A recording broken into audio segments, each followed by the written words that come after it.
Welcome back to the studios of Hala, Kuwait, dear viewers, as we begin our first phone call interview this evening, joined by Dr. Sumant Mishra, who is a pediatric dentist. Doctor, hello, are you with us? Yeah, hi there. Good afternoon. How are you? Good afternoon to you, Doctor. I'm doing very well. How are you doing? Yeah, I'm doing fine as well. Thank you very much. Now, Doctor, part of what makes us well is that our dental hygiene is in check. So talk to us about the importance of oral health awareness for adults and children and why it is something that should never be neglected. Yeah, the mouth forms the gateway and portal of entry for the whole body. Whatever we are taking for the body, whatever we are eating or drinking, that goes through the mouth.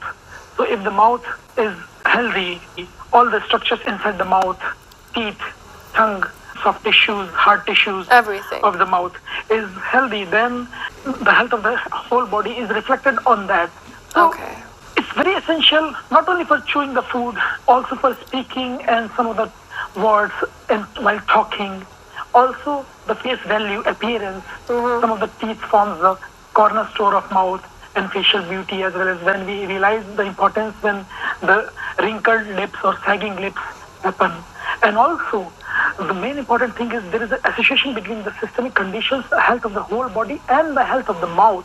And a lot of research work going on recently on this thing. So it's basically about the oral health as well as the overall health. Right. And prevention is better. So when we are aware, when the people are aware, when the adults and the kids are aware, they can do the preventive measures. So that's why the importance of oral health awareness programs. Very well, Doctor. So you've pretty much described to us this very direct link and association between the mouth and general health. Is that so? Yeah, mouth and general health, basically, if we talk about the, let's say, heart conditions or the gum conditions. So if there is a lot of research work showing if there is inflammation of the infection of the gums, they reflect on there are more risk factors for the heart diseases. So let's say there is what we call a gingivitis or periodontitis, gums or periodontium diseases or inflammations. The bacteria present inside, they go through the arteries, blood vessels, and go to the heart and then affect the heart. A lot of research have proved the connection of the risk factors increases when there is more gum diseases. So oral health is important, essential. Also in cases of diabetes, so that in cases of heart, it's one way. So gingivitis, gums, inflammation increases the risk factor for heart disease. That's in cases insane. of diabetes, in cases of diabetes, is two ways. So if the oral health, the mouth, the gums are compromised, more risk factor for diabetes, or other side as well, if there is uncontrolled diabetes, then more chances for oral health diseases, abscesses inside the mouth, things like that. So also the recent researches, especially in the pandemic COVID-19 time, emphasis of oral health is signified. So we have to take care in this pandemic era. Right. We have to make the people aware about that. Well, we always have to take care of our dental hygiene, Doctor, but you've mentioned COVID-19. Have you realized that your patients are complaining of different issues, or they're complaining more so during the pandemic? Has it affected our oral health and hygiene in any way? To be honest, this is a very important question, and thank you for raising this issue. The kids and the adults, they are more scared about going to the dentist. They're afraid to leave their house. Exactly. And what they don't realize, because in the initial stages especially, they were left in the house, so they were not sure about their oral health awareness, their oral hygiene, how to take care of the mouth, and if they're not going to the dentist periodically, how they can manage at home. So when they started coming, after opening up, we learned a lot of things, and they learned from us as well. So we transferred the information to them, how to take care of the mouth, and we made them realize that the oral health, especially nowadays, let's say some of the journals, one of the journals, Journal of Clinical Periodontology, dealing with the gums disease, they found that also we have to put COVID-19 in relation to oral health. So it's very much documented before that the inflammation of the gums can cause respiratory diseases, and COVID-19 is one of the respiratory diseases, okay? So it could make symptoms worse. More, yeah, exactly. So one of the studies shows that they are 3.5 times more prone for ICU, intensive care unit admissions, and 4.5 times more need for ventilator. And also the risk for death from COVID-19 in pre-existing gum diseases increases by 9 times, one of the studies shows. So this has to be emphasized to the patients and all our target population so that they are aware about the importance of simple brushing and taking care of the mouth, oral health. You know, you're really emphasizing that, doctor, and I would not have expected those numbers. They really are quite shocking, and they're emphasizing why it's very important to stay on top of our oral hygiene at all times. Really. You are right. Right. Exactly. And yes, doctor, please. Tell me. Yeah, so this pandemic, this microscopic virus is teaching us a lot of things. And we are happy to help, and we really appreciate the role of media and also the government officials and the Ministry of Health and all the authentic government sites and all the official authorities. They are working 24/7. The Corona warriors and the scientist fraternity for producing vaccine and all those things. So, and I understand all the community is helping as well. They are listening and they are following the local protocols and the law of the land as well.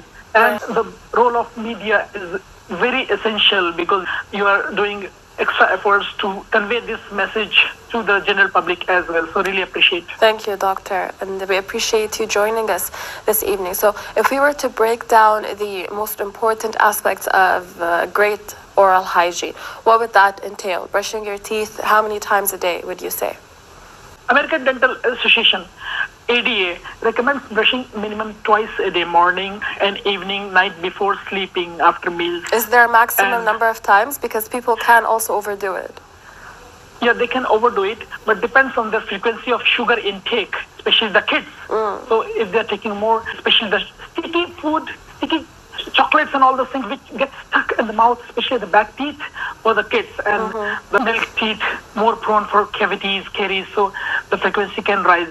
Okay. But minimum of twice a day with any paste having fluoride and soft toothbrush. Yeah, soft. We've emphasized that a lot on the program before. And the technique is more important. In short, up and down, round, round. And only toothbrushing is not sufficient. It should be supplemented by floss or interdental brushes, small brushes, which goes in between the two teeth. Yes, to clean all the teeth. Exactly. The normal brushes doesn't reach between the teeth.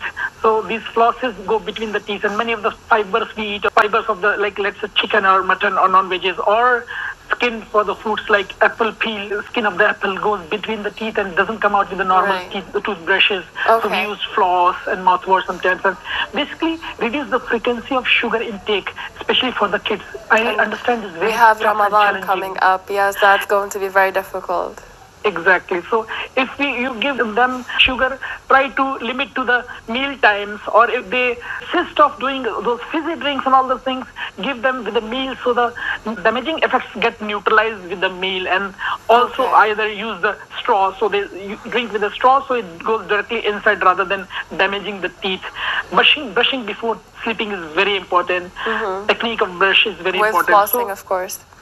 Exactly. And last but not the least, regular visit to the dentist, because some of the people say that why go to the dentist, there is no pain, but some of the early cavity enamel lesions, exactly, early doesn't have pain, right?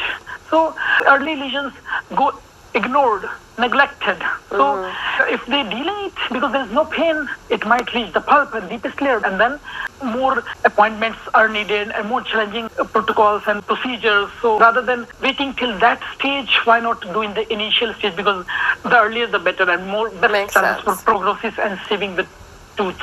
Right. And doctor, just going back to the flossing and the mouthwash, should we do that every time we brush our teeth, or is it less necessary in the morning, for example? Yeah, good question actually, because there's a lot of doubts about that. Flossing at least night before sleeping, and mouthwash also. But also the dentist will recommend, especially the mouthwashes, if there is severe inflammation, infection of the gums, mouthwashes have to be increased. For the normal teeth, flossing and mouthwash in the night before sleeping is good. Also, instead of mouthwashes, sometimes warm saline rinses if there is not much inflammation of the gums. So that's why regular visit to the dentist and consultation from the dentist, they can see the conditions. Allah Hasabian depends on the cases, how the inflammation, how the infections of the gum, how is the oral health conditions. Right, So right. we will determine based on that. And it's very important that we build a positive image around visiting the dentist. A lot of individuals build this fear from a very young age where they don't want to visit the dentist and so on. So we should emphasize that it is for their benefit, of course. Yeah, the parents' role are very important. They have to inculcate the mentoring the children from the beginning. Well, how do they do that, doctor? So what advice would you have to give to parents regarding motivating their children to keep up with their oral hygiene, to love going to the dentist, and to just enjoy brushing their teeth? This is the question. This is the question for the parents, and this is very, very aptly put up by you, because the parents have to inculcate from the home, because if they don't do their homework, then it's more challenging for the pediatric child dentist. So what they can do, they can start improving since the beginning. Like, let's say they can be a good role model for the kids by taking care of their own teeth. What they do, children, basically they learn by imitating. So if we teach nice things, they learn the nice things. So why not be a good role model? The parents can be a good role model and help them in picking the toothpaste, let's say, by asking them their favorite flavor. So they will be involved in the procedure. So children will feel inquisitive and interested. So involve them in the choice of the color of the toothpaste and toothbrushes. Involve them, like we are talking about, let's go for a walkathon. Let's go for a marathon. Why not go for a brushathon? Yani doing brushing together in a group. Why not go for a 2-minute challenge? So put timer. Nowadays, a lot of brushes have timers or something timers. And then they put 2 minutes challenge. So minimum of 2 minutes as the American Dental Association recommends. So 2-minute brushing.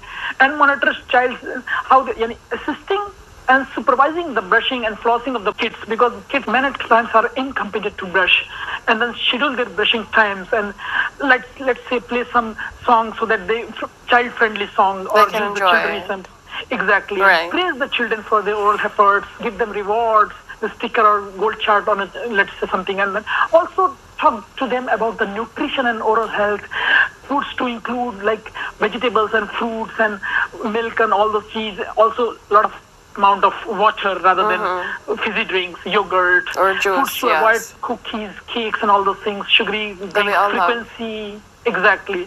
And make the brushing fun. Start the oral care early, the sooner the teeth erupts, or make a habit so that when they become big, they don't make tantrums or they don't find it a bit challenging to start brushing. So the sooner the tooth erupts, start making a habit and establish good oral habits also for them. Of course. So these are the few tips for them. Perfect, doctor. Talk to them, explain to them why it's important to take care of their teeth for a wonderful smile at the very least. Sorry, I missed it. Exactly. Well, doctor, we really appreciate you joining us. Thank you very much. Thank you, Hala, Kuwait, and thanks. Really appreciate your efforts to convey and disseminate this message to the community. And good luck. Thank you. Take care. Bye-bye. So, dear viewers, with that, we were speaking to Dr. Sumant Mishra, who is a pediatric dentist, and as he's advised, please encourage your children to enjoy brushing their teeth and do so from a very young age so that we can encourage them to build positive habits. Now we head over to our next report prepared for you this evening from the World Health Organization, and then we'll